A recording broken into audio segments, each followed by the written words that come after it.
messieurs, bonjour. Il est midi, le journal Les Titres. Réaction de Ousmane Sonko suite aux conclusions de la commission d'enquête parlementaire. Le leader du PASTEF qualifie les commissaires de nuls et d'ignorants. Abdoulaye Wade retourne au palais de la République après près de 8 ans de perte du pouvoir. Le président de la République reçoit son prédécesseur cet après-midi. Des Sénégalais réagissent, réaction mitigée à suivre. En cette journée mondiale contre les rhumatismes, l'arthrose et l'arthrite font souffrir beaucoup de Sénégalais. Nous en parlons avec professeur Souaïbou Nongo, rhumatologue. À la rencontre ce samedi du premier muezzin de Massalikul Jinane, Sayer Ndiaye a été celui qui, bien avant la fin des travaux de la mosquée, a appelé les fidèles à la prière. Papa Balagay est allé à sa rencontre. Sayer Ndiaye dans Tranche de vie. À suivre les sports avec Youssouf Bodjan et la revue de presse Barthélémy Ngom.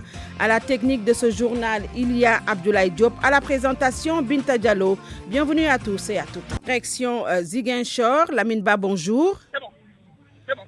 Lamine Ba, bonjour. Bonjour Binta. Alors, vous êtes dans la caravane du leader du PASTEF, Ousmane Sonko. Vous êtes ensemble. Alors Binta, je suis avec le leader de PASTEF, Ousmane Sonko. Ousmane, bonjour. Alors, comment réagissez-vous à l'actualité tout à l'heure? Oui, Binta, il faut dire que Ousmane est en train d'organiser en ce moment une caravane dans les rues de Ziguinchor. Nous l'avons en direct. Ousmane Sonko, donc, comment réagissez-vous à l'actualité?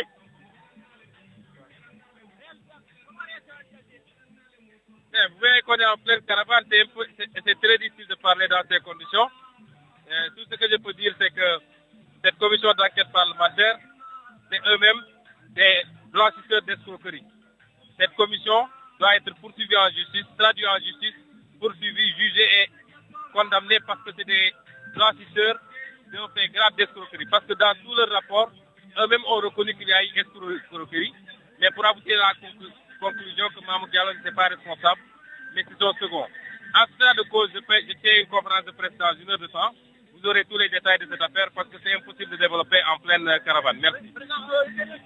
Voilà, Binta, vous venez d'entendre la réaction de Ousmane Sonko qui est sur son véhicule. Il faut dire qu'il y a beaucoup de militants qui le suivent dans les rues de Ziguinchor pour le soutenir. Oui. Donc Ousmane Sonko, vous l'avez entendu, Binta Diallo. Nous y reviendrons plus en détail dans nos prochaines éditions. Il y a une conférence de presse prévue aux environs de 13h. Absolument. Merci beaucoup, Lamine Ba. Bien avant cette déclaration à chaud de Ousmane Sonko, il avait déjà réagi aux conclusions de la commission d'enquête parlementaire. Le leader du PASTEF se dit comblé d'avoir été conforté dans ses convictions. Selon lui, la commission a fait preuve de nullité et d'ignorance. Ousmane Sonko a réagi sur sa page Facebook. Synthèse par Besdiba.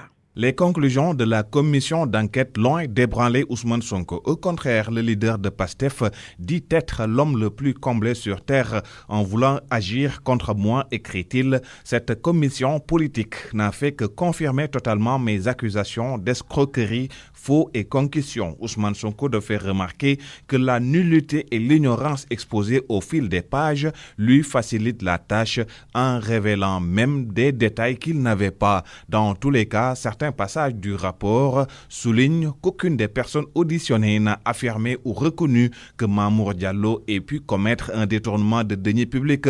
En conséquence, note la commission, les griefs de Sonko envers l'ancien directeur des domaines relèvent de l'acharnement politique. Sonko, qui se présente comme leur bête noire, estime qu'en voulant absoudre leurs camarades, les membres de la commission sont allés à l'encontre de la loi. Cela, de l'avis du jeune leader, doivent être poursuivis pour tentative de blanchiment, d'escroquerie et de faux. Après les retrouvailles Macky Wade à la mosquée Massalikul Jinane, Abdoulaye Wade se rend au palais de la République cet après-midi. C'est sur invitation du chef de l'État Macky Sall.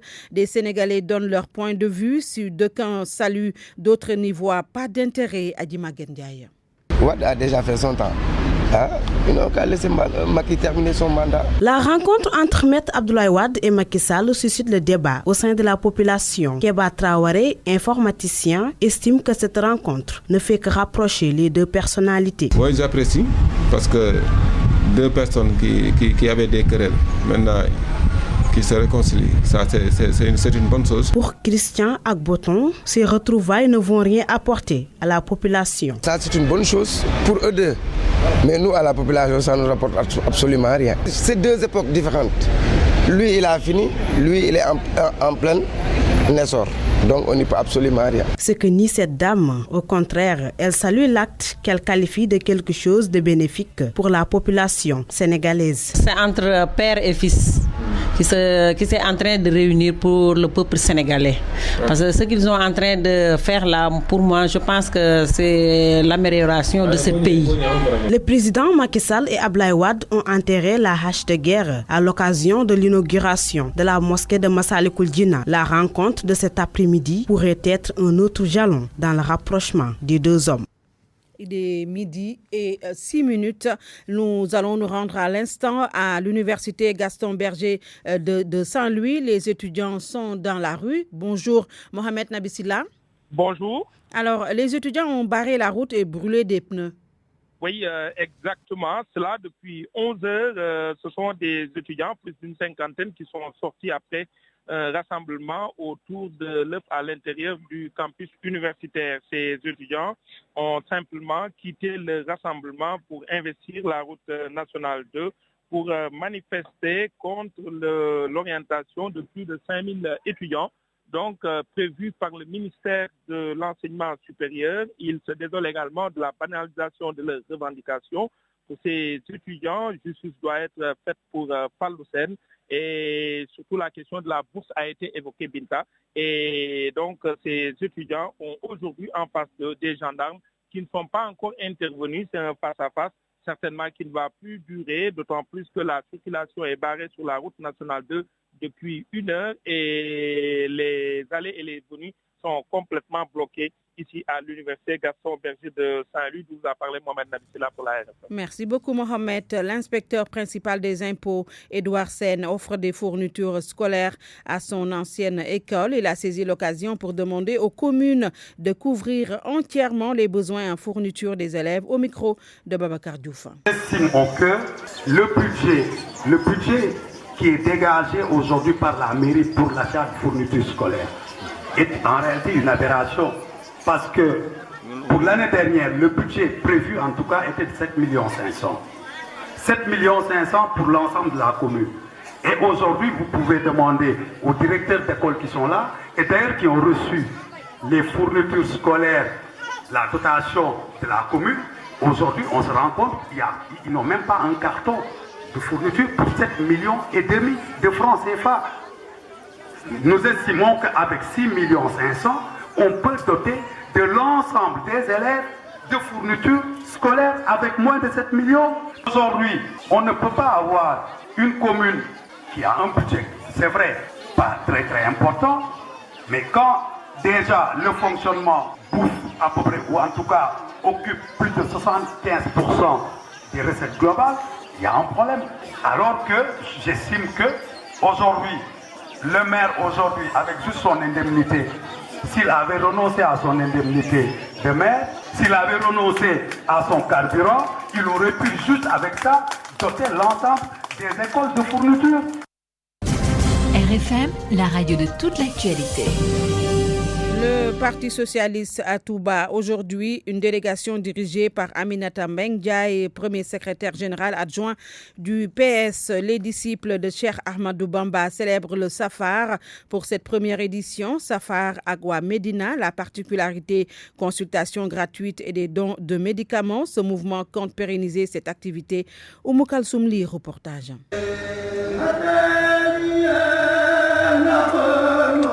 C'est avec des khassaïdes et des récitals de Coran que Safar Agua Medina a débuté l'événement. Pour cette édition, les disciples de Cheikhoul Khadim célèbrent le Safar d'une autre manière. C'est des consultations gratuites et des dons de médicaments. El Hadj Cheikh Mbaye. Nous avons organisé ce Safar et on a vu une autre vision. Nous sentons que par exemple ici, il y a les gens qui sont un peu malades, des gens qui ont vraiment besoin de traitement, de voir leur corps et tout, la santé avant tout, on dit. Et on a déplacé des docteurs, des médecins sur place. Et puis il y aura aussi des dons de médicaments et tout. Et on a tout prévu vraiment pour comment on dit, la santé avant tout, quoi. Pour ses disciples, offrir le repas, certes, c'est bien, mais il faut veiller à la santé des populations. De développer notre secteur, de développer notre entourage familial, et vraiment, on ne peut pas tout expliquer parce qu'il y a tellement de bonnes choses là-dedans que l'on ne peut pas énumérer. Et on l'a fait dans le sens de développer vraiment la Médina et de servir vraiment le personnel de la Médina. Pour cette première édition de Safar Agua Médina, la santé prime. Toutefois, ses disciples mourides comptent pérenniser cette activité pour le bien des populations. Le père des 2 garçons égorgés à Touba est sorti de l'hôpital. Il avait tenté, faut-il le rappeler, de se suicider au lendemain de l'acte odieux perpétré contre ses enfants. Journée mondiale contre les rhumatismes. Au Sénégal, les études ont démontré que les rhumatismes mécaniques comme l'arthrose sont les plus fréquents. Les facteurs favorisants sont l'obésité, le tabac et les facteurs génétiques. Selon le professeur Souaïbou Ndongo, le rhumatisme nécessite une prise en charge et un traitement sérieux.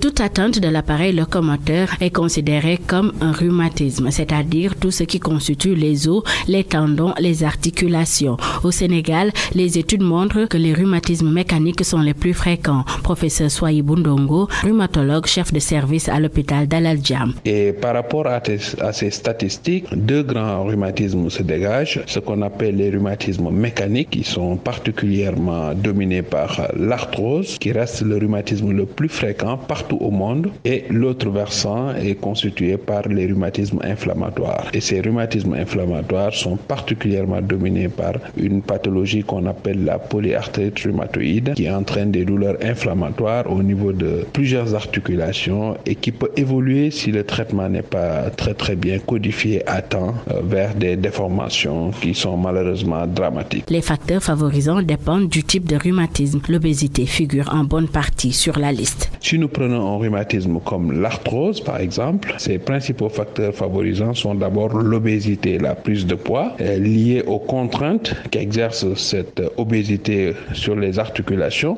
particulièrement importante, mais également et tout récemment le rôle de la graisse par rapport notamment au cartilage. Si nous prenons les rhumatismes inflammatoires, avec comme exemple la polyarthrite rhumatoïde, qui reste le rhumatisme inflammatoire encore une fois le plus fréquent, les facteurs favorisants sont principalement constitués par le tabac. Pour le traitement, le plus souvent, il faut des mesures préventives. Éviter la prise de poids. La négligence peut entraîner des complications. Professeur Souaïbou Ndongo. Donc la première chose passe d'abord par, bien sûr, la prévention. Ensuite, une fois que le rhumatisme est bien diagnostiqué, il y a globalement, pour ce qui est des rhumatismes inflammatoires, ce qu'on appelle le traitement de fond, qui permet de freiner l'évolution de la maladie, et le traitement symptomatique qu'on donne au début pour calmer bien sûr les symptômes, en particulier les douleurs. Si certaines formes de rhumatisme touchent majoritairement les personnes âgées, il ne faut pas oublier que les jeunes et les enfants peuvent aussi souffrir de rhumatisme inflammatoire. Merci, docteur Salimata Awa. L'appel de Cotonou ce 12 octobre 2019, un an, jour pour jour, les chefs d'État africains avaient fait leur déclaration contre la circulation des faux médicaments en Afrique, un marché annuel de 200 milliards de dollars US, 700 000 morts, dont 200 000 en Afrique. Depuis, les choses sont restées en l'état, selon le président de l'association Urgence et Développement, membre de l'Institut français des formateurs risques majeurs et protection de l'environnement, Ousmane Seck au téléphone avec Barthélémy Ngom. La situation est alarmante parce que les faux médicaments, le marché représente 200 milliards de dollars par an. Les faux médicaments tuent 700 000 personnes dans le monde, dont 200 000 en Afrique chaque année. Les faux médicaments tuent énormément d'enfants dans certaines parties du continent parce qu'il y a des traitements qui leur sont administrés et malheureusement ces traitements n'ont pas de résultats. Il y a aujourd'hui une drogue qui est particulièrement utilisé en Afrique centrale, notamment au Cameroun, qu'on appelle le tramadol, qui est au départ un médicament, mais qui affecte énormément d'élèves dans cette partie du continent. Donc c'est un véritable problème. Et surtout, le marché des faux médicaments est beaucoup plus rentable que celui de la cocaïne. De manière beaucoup plus grave encore, c'est quelque part quelque chose qui est à mettre en relation avec le djihadisme ou la question du terrorisme dans l'ouest de l'Afrique. Alors, Président, l'appel de Cotonou, ça fait maintenant 10 ans. Depuis lors, qu'en est-il des engagements qui ont été pris par les chefs d'État? Justement, c'est ça le problème. Malgré cet appel de Cotonou, 10 ans après, nous nous rendons compte que malheureusement, du point de vue de la législation, beaucoup d'efforts n'ont pas été faits. Du point de vue également du contrôle et du renforcement aussi des capacités des services douaniers qui ont la charge peut-être de faire ce travail-là, de contrôle de la qualité des médicaments. Tout cela, à mon avis, n'a pas beaucoup évolué. Donc, c'est le moment pour les populations elles-mêmes de se mobiliser et d'en faire un véritable combat de survie. RFM Sport. Youssouf Bodian, bonjour. Bonjour Binta et bonjour à tous. Football pour démarrer, Coupe de l'UFOA. On joue la petite finale cet après-midi. Le Cap-Vert et la Guinée vont se disputer le trophée de consolation. Le match est prévu à 17h au stade Lat Dior de Thiès. Un match qui va permettre au Sili local de préparer son match retour contre le Sénégal. Match donc comptant pour le CHAN 2020, les éliminatoires. Ce tournoi est donc un bon test pour la Guinée. Selon son sélectionneur, il s'appelle Kamfori Lapé Bangoura. Nous sommes à la recherche de l'équipe type qui va jouer le match retour. C'est vrai, vous avez vu le premier match, quand on jouait le deuxième match, on a procédé à 7 changements. Et le match d'aujourd'hui, 3 changements. Bon, donc Moussa, logiquement 2 changements. Et progressivement, et sur le plan physique, je pense, vous avez vu un match qu'on a joué contre la Guinée-Bissau. En deuxième mi-temps, on a eu l'ascendance physique. Je crois qu'il y a eu un plus. Le match d'aujourd'hui, certes, on a eu beaucoup de débauches physiques en première mi-temps. La deuxième mi-temps n'a pas été trop ça.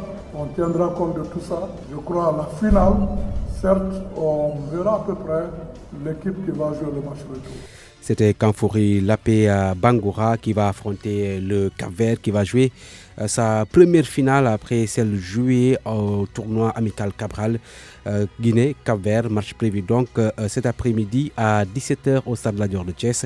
Notez que le Sénégal va affronter le Ghana en finale prévue demain à 17h également au stade Lat Dior de Thiès. Les Black Stars sont détenteurs du trophée de l'UFOA. On joue en Europe. En Europe avec les qualifications de l'Euro 2020, entre autres matchs prévus ce soir, Norvège-Espagne, match prévu à 18h45, Italie-Grèce, Malte-Suède, hier donc victoire de la France face à l'Islande, 1-0. La France donc est presque qualifiée pour cette compétition prévue en 2020, Binta. Oui, beach soccer à présent, Youssouf, Jeux mondiaux de la plage, le Sénégal affronte l'Iran ce dimanche. Après leur victoire d'entrée face au Paraguay hier, les Lions vont disputer la première place aux Iraniens qui ont battu l'Ukraine pour leur premier match. Le sélectionneur Ngala Sylla s'attend à un match difficile, mais il estime que ses joueurs ont des arguments pour faire face à ces Iraniens qui sont la 4e nation mondiale. C'est un match très difficile qui nous attend, donc il fallait être costaud du début à la fin, rester concentré, déterminé et avoir envie de battre l'Iran, parce qu'aujourd'hui il faut se rappeler que l'Iran est 4e sur le plan mondial derrière le Brésil, la Russie, le Portugal. C'est l'Iran qui se place, donc c'est pas n'importe quelle équipe. L'Iran aussi nous a toujours créé des difficultés, même si on se connaît un peu, parce qu'il faut se rappeler en 2011 on l'avait battu en Italie, mais en 2013 c'est l'Iran qui nous avait battu à Tahiti. Donc une équipe très joueuse, une équipe teigneuse. Vraiment, on a vu hier l'Iran devant l'Ukraine qui a fait un excellent match, qui a arraché la victoire aux dernières minutes parce qu'on l'avait mené par 4 à 3 et après on a vu un Iran qui vient jusqu'au bout. Ça veut dire qu'ils sont physiques et voilà, l'Iran a toujours joué comme ça. Nos défenseurs sont tellement teigneux, sont durs sur l'homme. Donc maintenant c'est à nous de faire notre jeu, d'essayer de les contrer et après voilà, ils ont un excellent joueur qui fait partie des 10 meilleurs joueurs du monde, leur capitaine. Là aussi, il faut essayer de le contrer. Et maintenant, on va demander aux joueurs encore une fois de rester très très très concentrés pour le reste du tournoi. Même si aujourd'hui nous gagnons l'Iran ou bien l'Iran nous gagne, il reste encore une autre marche parce que rien n'est encore qualifié, parce qu'il faut se rappeler que parmi les 4 équipes, il y a une seule équipe qui va se qualifier. Ngala Sylla, sélectionneur de l'équipe nationale de beach soccer Iran-Sénégal, match prévu demain dimanche à 18h. Rugby féminin à 7, la CAN a démarré en Tunisie. Bon entame des Lions du Sénégal ce matin. Elles ont battu le Botswana par 19-10. La prochaine sortie, c'est tout à l'heure à 13h, Sénégal-Ghana. Les Ghanéennes qui ont été battues par le Kenya 0-36. La Tunisie a également battu largement l'île Maurice 38-0. Madagascar qui s'impose face au Maroc 34-0. L'Afrique du Sud 32, Ouganda 0. Et puis la Zambie qui bat le Zimbabwe par 12-7. Basketball féminin, on joue une des demi-finales retour de la Coupe du Sénégal. À 18h au stadium Marius Ndiaye, Duc AS Ville de Dakar. Au match aller, les étudiantes avaient perdu par 4 points d'écart, 62-66. La seconde demi-finale retour encore reportée et devait opposer Saint-Louis Basket Club à l'ISEC pour cause donc cet accident survenu lors du match aller du bus des étudiantes de l'ISEC en partance pour Saint-Louis. Le handball pour terminer avec les finales du championnat qui se jouent cet après-midi. Ça se passe au stade Amadou Barry de Guédiawaye à 16h, duel entre étudiants Duc UGB, les étudiantes de Dakar qui donc détiennent le trophée qu'elles vont donc essayer de défendre face à des Saint-Louisiennes qui veulent inscrire pour la première fois leur nom au palmarès du championnat national de handball chez les garçons à 18h, toujours cet après-midi. Asfa, Duc, les militaires sont les champions en titre Binta. Merci beaucoup Youssouf Bodjan. Merci à vous. RFM, l'info c'est ici. L'info c'est ici. À la rencontre ce samedi du premier muezzin de Masalikul Jinan, Sayer Ndiaye a été celui qui, bien avant la fin des travaux de la mosquée, a appelé les fidèles à la prière. Papa Balagué est allé à sa rencontre. Sayer Ndiaye dans Tranche de vie. D'une voix qui porte, habillé de son grand boubou baïlat blanc, avec une ceinture en cuir, un fidèle talibé mouride, son nom est gravé dans l'histoire de la grande mosquée Masalikul Jinan. Premier à appeler à la prière dans cet édifice, Sayer Ndiaye n'a pas les mots pour exprimer sa fierté. Je suis vraiment ému parce que c'est la mosquée que Serigne Touba Mbacké voulait ériger à Dakar. Son statut, il le doit aux différents khalifes généraux de la communauté, mais aussi à Mbacké Oufaï, celui qui a tout fait pour lui et qui lui fait entièrement confiance. Serigne Saliou Mbacké m'a installé au mausolée de Serigne Touba et m'a mis en rapport avec Serigne Matar Bousso, khalife de Serigne Mbacké Bousso. C'est une chose que tous les khalifes ont perpétuée jusqu'à l'arrivée de Serigne Mamoun Bousso, imam khatib de la grande mosquée de Touba. Serigne Muntaka m'a mis en rapport avec l'imam de la grande mosquée de Touba, tout comme Serigne Sidi Maktar Mbacké. Il y a aussi Serigne Mbacké Faye, lui je le considère comme mon père. Serigne Mbacké je l'adore. Fidèle talibé de feu Serigne Saliou Mbacké, Sayer Ndiaye, la quarantaine, est à l'œuvre depuis 7 ans. C'est le temps qu'il a fallu pour construire la grande mosquée Masalikul Jinan. Je fais office de muezzin ici, bien avant la construction de la mosquée. C'était à l'époque où c'était un terrain nu. Certainement, c'est une récompense de Serigne Touba. À la tête d'un grand daïra qui s'active autour de la distribution de l'eau et de la nourriture à Touba lors des grands événements, Sayer Ndiaye ne sait pas faire que cela. À part les chassidas, il est dans ses business, souligne-t-il. Je suis dans le commerce, mais toutes mes activités tournent autour de Serigne Touba. Dès qu'on fait appel aux fidèles pour des travaux à Touba ou n'importe où, je laisse tout ce que j'avais à faire. Bref, je vends des peaux de bêtes au cuir.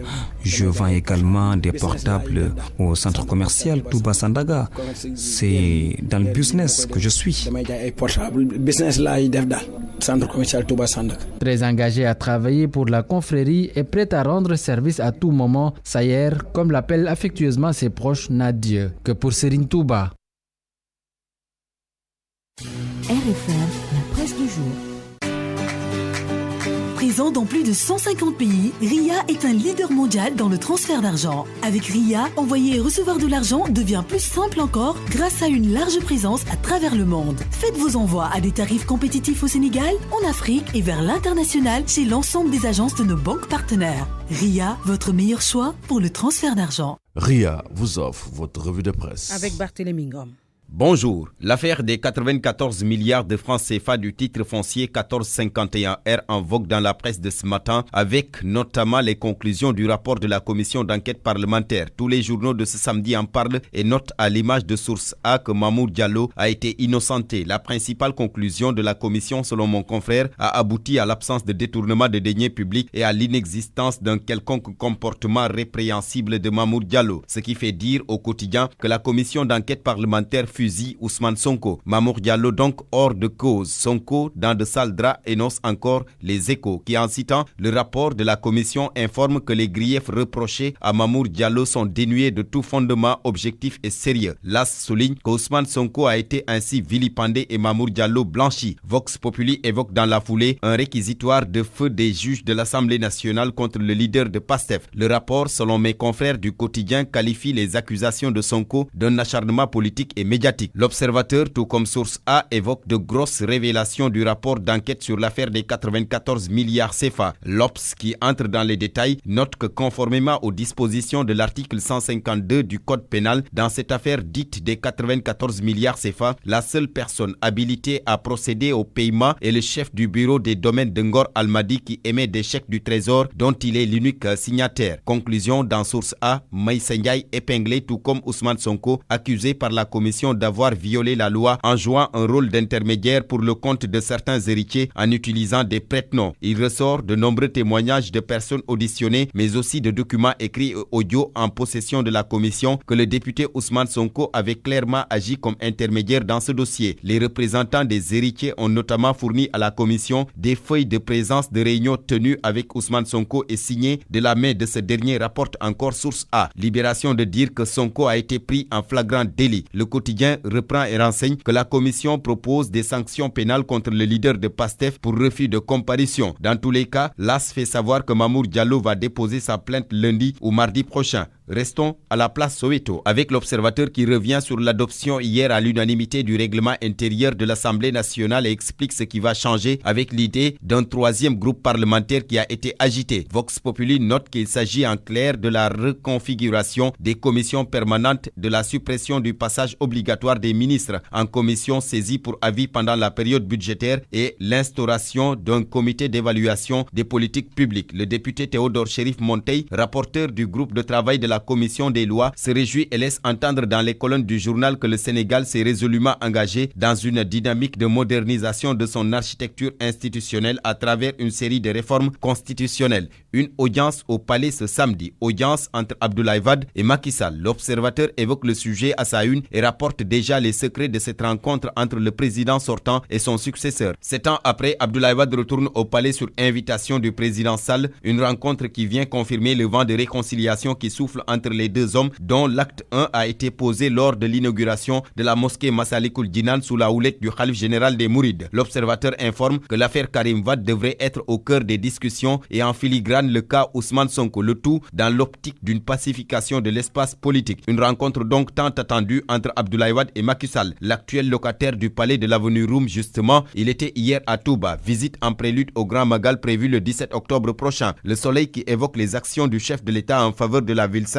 informe que Touba est satisfait de Macky Sall. En attestent les propos du Khalif général des Mourides repris par l'astre de Anne. Vous m'avez toujours témoigné respect et considération. Je prie pour que vos succès soient plus éclatants, dit Serigne Mountakha Mbacké à l'endroit de son hôte Macky Sall. L'AS sur le sujet fait part d'une séance d'explication entre Macky et Serigne Mountakha Mbacké. Explication sur les questions liées à l'eau, l'assainissement et l'électricité à Touba. Tout haut, les Lions du Sénégal dénoncent dans Record leurs mauvaises conditions de voyage au Brésil. Mon confrère informe que les joueurs ont même craché sur les 1000 €, 655 000 francs CFA de prime que leur a proposé la fédération sénégalaise. Bonne lecture.